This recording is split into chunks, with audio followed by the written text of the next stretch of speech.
According to DeathPenalty.org, California has spent more than $4 billion on capital punishment since it was reinstated in 1978. Now that figure rounds out to about $308 million for each of the 13 executions that were carried out during that time period.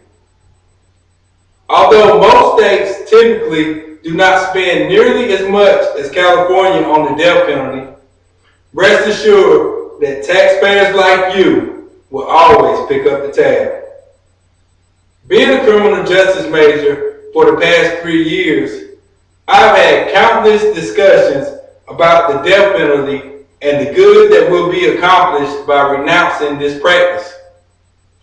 Therefore, I move that this method of punishment be abandoned because it is outdated, irreversible, and the high cost of keeping an inmate on death row is much more than life imprisonment. Good evening. My name is Titus Blow, and during the course of this speech, I will inform listeners on several aspects of the death penalty, such as, but not limited to, what countries use executions most frequently, examples of cases where executions were mistakenly carried out, and exactly how much money and time goes into the execution of one person. First, in 2012, as reported by Amnesty International, the U.S. takes a spot behind China, Iran, Iraq, and Saudi Arabia for the most executions in the world last year. Last year, Saudi Arabia performed an execution by crucifixion. Meanwhile, China does not openly report cases of executions, but they are believed to be the world leader in executions of their prisoners. As a supposed world leader, this is not the ideal company that we should be included with. Also, we are the only democratic nation included in the top 10. As the world moves forward, I believe that the U.S. should lead the way in death penalty eradication. Currently, only 18 states use the death penalty.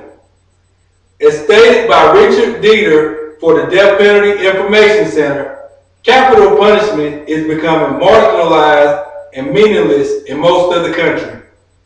In 2012, fewer states have the death penalty, fewer carry out executions, and death sentences and executions were clustered in a small number of states. Just 4 states, Texas, Oklahoma, Mississippi, and Arizona, were responsible for 3/4 of executions nationwide, with 4 states, Florida, California, Texas, and Alabama, accounting for 2/3 of the nation's death sentences. Consequently, because the death penalty is an irreversible sentence, throughout history, there have been several cases of people executed that may have possibly been innocent. The 2011 execution of Troy Davis is the most recent example of what many people believe was a mistake that resulted in the death of an innocent man. In August 1991, Troy Anthony Davis was convicted and sentenced to death following the August 1989 killing of an off-duty police officer. Following his conviction, Davis received support from several prominent politicians and the general public as well.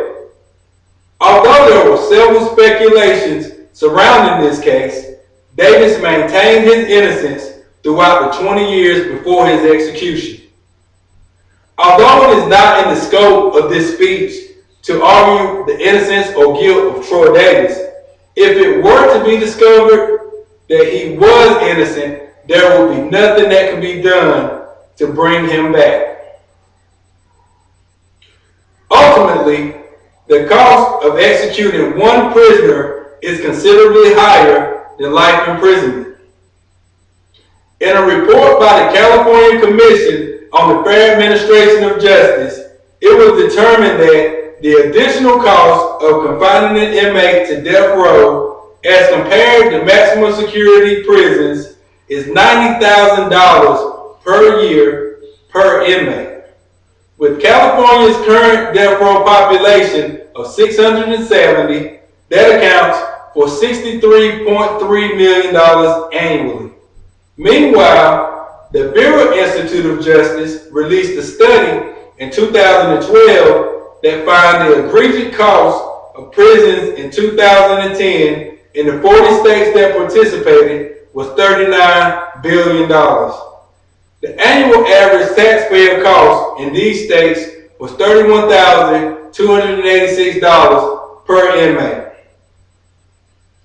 In closing, I hope that I have presented enough information to persuade everyone that the perceived benefits of the death penalty do not outweigh the cost. Therefore, I move that this method of punishment be abandoned because it is outdated, irreversible, and the high cost of keeping an inmate on death row is much more than life imprisonment.